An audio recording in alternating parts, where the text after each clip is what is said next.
வணக்கம். உணவில் பழையதும், அரசியலில் புதியதும். மக்கள் இப்போ எதை விரும்புறாங்க? ஒரு 30 வருஷத்துக்கு முன்னாடி நம்ம தமிழ்நாட்டோட பாரம்பரிய உணவுகள நெறையா சாப்பிட்டோம். அதுல அரிசி சாப்பாடு, சோறு பொங்கி சாப்பிடுறது மட்டும் தான் இருந்துச்சு. அதுக்கு மத்த எல்லா உணவுகளும் இருந்துச்சு. அதாவது கம்பு, கேப்ப, கூழ் குடிக்கிறது, அப்புறம் பழைய சோறு சாப்பிடுறது. இதுவரைக்கும் என்ன பண்ணுச்சு, இந்த உணவு முறை அப்படியே இருந்துச்சு. இந்த ஒரு 30 வருடமா பார்த்தீங்கன்னா, இந்த உணவு முறைகளுமே மாறிட்டு நெறையா பார்த்தீங்கன்னா, பிரியாணி சாப்பிடுறது, புரோட்டா சாப்பிடுறது, பீஸா, பர்கர் அந்த மாரி ஒரு உணவு கலாச்சாரம் நெறையா என்ன போயிட்டு, கெட்டு போயிட்டு. அதனால நெறைய நோய்கள் நமக்கு வர ஆரம்பிச்சது. அத பார்த்தீங்கன்னா, இந்த கடந்த இந்த கொரோனா காலத்துல மக்கள் எல்லாரும் என்ன பண்ணாங்க, அதுல ஒரு தெளிவு அடைஞ்சாங்க. அந்த கொரோனா காலத்துக்கு அப்புறம் இப்ப என்ன பண்றாங்க, திரும்ப அந்த பாரம்பரிய உணவ நோக்கி அதிகமா படையெடுக்கிறாங்க. இந்த கோடை காலத்துல கூட நம்ம பார்க்க முடியும். நெறைய பார்த்தீங்கன்னா, கூழ் கடைகள் அதிகமாயிருச்சு. இளநீர் விற்பனை, அப்புறம் பழச்சாறு, அப்புறம் பதநீர், கள்ளு, நொங்கு இந்த மாதிரியான இயற்கை உணவுகள நோக்கி ரசாயனம் இல்லாத உணவுகள நோக்கி மக்கள் என்ன பண்றாங்க, இப்போ படையெடுக்க ஆரம்பிச்சுட்டாங்க. அப்போ ஒரு கொரோனா அப்படிங்கிற ஒரு வைரஸ் அது குடுக்கக்கூடிய அந்த காலகட்டத்துல இவங்களுக்கு மக்களுக்கு ஒரு தெளிவு, ஒரு பயம், நோய்கள் அதிகமாகுது அப்படிங்கிறதுனால என்ன பண்ணுதாங்க, பாரம்பரிய உணவை நோக்கி இப்ப படையெடுக்க ஆரம்பிக்கிறாங்க. அதே மாதிரி அரசியல் அப்படின்னு எடுத்துக்கிட்டா, ஒரு கடந்த 50 வருஷமா தமிழ்நாட்டோட அரசியல் கட்டமைப்பு, அரசியலோட செயல்பாடு எப்படி இருக்கு? ஒவ்வொரு தேர்தலுக்கும் இவங்க குடுக்கக்கூடிய வாக்குறுதிகள் எப்படி இருக்கு? அப்படின்னு மக்கள் பார்த்துட்டு இப்ப புதியத தேடுறாங்க. கடந்த 50 வருஷமா அந்த அரசியலோட நடவடிக்கைகள் எப்படி இருக்கு? இலவசங்கள். இலவசங்கள முன்னிறுத்தி மக்கள்ட்ட என்ன செய்றாங்க? வாக்கு கேட்டு ஆட்சி அதிகாரத்த பெறுறாங்க. அதே மாதிரி அரசியல்லையும் பார்த்தீங்க அப்படின்னா, யாரு வேணாலும் ஒரு எம்எல்ஏ ஆக முடியும், மந்திரி ஆக முடியும் அப்படிங்கிற ஒரு சூழல் இல்ல. வாரிசு அடிப்படையில இருந்துட்டு இருக்கு. இல்ல இந்த ஜாதியில உள்ளவங்க தான் அந்த வேட்பாளரா நிக்க முடியும். இல்ல பணம் அதிகமா வச்சிருக்கவங்க தான் வேட்பாளரா நிக்க முடியும். மத்தபடி சாமானியர்களோ, யார் வேணாலும் என்ன செய்ய முடியும்? ஒரு அதிகாரத்த கைப்பற்ற முடியும்.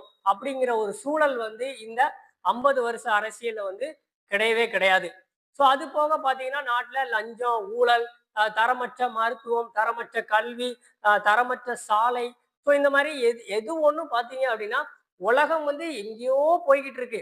அதுல நாம இன்னும் ஒரு சின்ன அடி கூட எடுத்து வைக்காத நிலைமையில அரசியல் கட்டமைப்பு, நாட்டோட கட்டமைப்பு எல்லாமே ரொம்ப ஒரு ஏழ்மை வறுமையாவே போயிட்டு இருக்க மாரியே இருக்கு.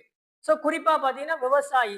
விவசாயி இன்னும் இந்த 50 வருஷமாவும் ஏழையாவே தான் இருந்துட்டு இருக்கான். அதனாலதான் என்ன பண்ணுவாங்க, ஓட்டு கேட்கையிலும் இது ஏழைகளின் சின்னம், விவசாயி ஏழைகளின் சின்னம் அப்படின்னு தான் என்ன பண்ணாங்க, ஓட்டே கேட்கிறாங்க.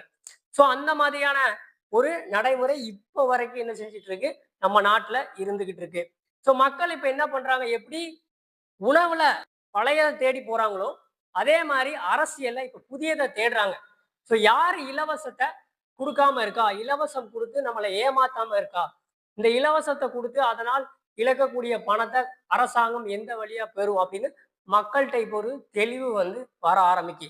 இப்போ தேர்தல் நெருங்கக்கூடிய இந்த காலகட்டத்துல ஒவ்வொரு கட்சிகளும் பாத்தீங்கன்னா, நான் மாதம் 2000 தரேன், நான் 2500 தரேன், நான் 6 சிலிண்டர் தரேன், 3 சிலிண்டர் தரேன், ஃப்ரிட்ஜ் தரேன், வாஷிங் மிஷின் தரேன், இந்த மாதிரியான இலவச திட்டங்கள், தங்கம் தாரேன், தாலி தாரேன், அந்த மாதிரி மக்களுக்கு ஒரு இலவச திட்டங்களை முன்னிறுத்தி நிறைய கட்சிகள் என்ன இருக்கு, தேர்தலை சந்திக்கு. ஆனா மக்கள் என்ன பண்ணாங்க, தேட ஆரம்பிக்கிறாங்க. யாரு வந்தா நமக்கு இலவசம் இல்லாம அடிப்படை தேவை கல்வி, மருத்துவம், குடிநீர், எல்லாருக்கும் சரியான சமமான ஒரு நல்ல படித்ததுக்கு ஏற்ற வேலை, இந்த மாதிரியான விஷயங்களை யார் சொல்றா அப்படின்னு மக்கள் இப்போ உற்று நோக்க ஆரம்பிக்காங்க. அதனால அரசியல்ல புதிய விஷயங்களை மக்கள் என்ன செய்யறாங்க, விரும்புறாங்க. ஏன் அப்படின்னா, பழைய உள்ள அரசியல் அந்த கட்டமைப்பு, அந்த செயல்பாடுகள் நீடிச்சுச்சு அப்படின்னா, இனி வரும் வரும் பின் தலைமுறைகள் நிறைய பாதிக்கும். நாடும் நிறைய பிரச்சனைகள் நிச்சயமாக சந்திக்கும். அதனால இலவசங்கள் எதுவுமே இல்லாம மக்களுக்கு எல்லாம் சரியாக சமமாக கொடுத்து அதுக்கு ஏற்ற வரி பணத்தை மக்கள்கிட்ட வாங்கி மக்களை உழைப்பில் ஈடுபடுத்தி அதற்கு ஏற்ப வளர்ச்சிகளை கொடுக்கக்கூடிய ஒரு அரசியல் அமைப்பு, அந்த அதிகாரம் தான் ஒரு நாட்டுக்கு தேவை. ஸோ திருக்குறள்லயும் ஒரு குறள் இருக்கு. அதாவது ஒரு நாடு எப்படி இருக்கணும் அப்படின்னு திருவள்ளுவர் சொல்றாரு அப்படின்னா, "உறு பசியும் ஓவா பிணியும் செரு பகையும் சேராதியல்வது நாடு" அப்படிங்கிறாரு. ஒரு நாடு வந்து பசி, அப்புறம் பிணி நோய், அப்புறம் மற்ற நாடுகளோட பகை, இந்த 3ம் இல்லாம ஒரு நாடு இருந்துச்சுன்னா, அதுதான் ஒரு பாதுகாப்பான, ஒரு நல்ல ஆரோக்கியமான நாடு அப்படின்னு சொல்லி திருவள்ளுவர் சொல்றாரு. ஸோ இப்ப பார்த்தீங்கன்னா, நம்ம நாட்டுல பசி இருக்கு அப்படின்னு அரசாங்கமே சொல்லுது. பிணி இருக்கு, நோய்களும் நிறையவே இருக்கு. பகையும் இருக்கலாம். நம்ம வேணா இல்லன்னு சொல்லிக்கிடலாம். ஆனா மறைமுகமா எந்த நாட்டோட பகை இருக்கு அப்படிங்கிறது மக்களுக்கும் தெரியாம இருக்கும். ஆனா, இப்போ இந்த இலவச திட்டங்களை அறிவிக்கக்கூடிய இந்த அரசாங்கம் அமையுமானால், இந்த 3ம் நிச்சயமாக வரக்கூடிய காலங்கள்ல அதிகமாவே வரும். பசி கட்டாயம் வரும். ஏன்னா அரசாங்கமே உங்களுக்கு இலவசத்த குடுத்து பெரிய கடனுக்கு போயிரும். அப்ப அரசாங்கம் மக்களோட பசிய என்ன பண்ணாது? கண்டிப்பா தீர்த்து வைக்கிறதுக்கான வழிய பார்க்காது. அதே மாதிரி பிணி அதிகமாயிரும். கண்டிப்பா நோய்கள் வந்து என்ன செய்யும்? அது ஏன்னா நச்சு திட்டங்கள் எல்லாம் உள்ள வர ஆரம்பிச்சிரும். அதனால நோய் அதிகமாயிரும். கடன் அதிகமாயிருச்சு ஒரு நாட்டுக்கு அப்படின்னா, கண்டிப்பா ஏதோ ஒரு நாட்டோட பகைய நிச்சயமாக சந்திக்கத்தான் செய்யும். ஸோ அதனால மக்கள் என்ன பண்ணணும்? யோசிச்சு யாருக்கு நம்ம வாக்கு செலுத்தணும்? நம்முடைய ஓட்ட யாருக்கு போடணும்? ஸோ நாம போடக்கூடிய இந்த ஓட்டு நமக்கானது இல்ல. நம்மளுடைய குழந்தை, அதுக்கு பின்னாடி வரக்கூடிய தலைமுறைக்கானது. இப்ப நம்மளுடைய தாத்தா, நம்மளுடைய அப்பாலாம் ஓட்டு போட்டு, அவங்க இந்த அதிகாரங்கள குடுத்து, குடுத்து இப்ப நாம இதுல வாழ்றோம். இப்ப நாம போடக்கூடிய இந்த ஓட்டு, நமது குழந்தை, நமக்கு பின்னாடி வரக்கூடிய தலைமுறைகள் வாழ்றதுக்கு நாம குடுக்கக்கூடிய ஒரு அதிகாரம் தான். ஸோ அதனால நம்மளுடைய நாடு, கலாச்சாரம், மொழி, இனம், நம்மளுடைய நீர், அப்புறம் மலை வளம், காடு, இந்த மாதிரியான எல்லாமே நல்லா இருக்கணும் அப்படின்னா, இலவச திட்டங்களை அறிவிக்கும் கட்சிகளுக்கு வாக்கு செலுத்துவது வந்து சரி அல்ல அப்படிங்கிறது படித்த எல்லோருக்கும் நிச்சயமாக தெரியும்.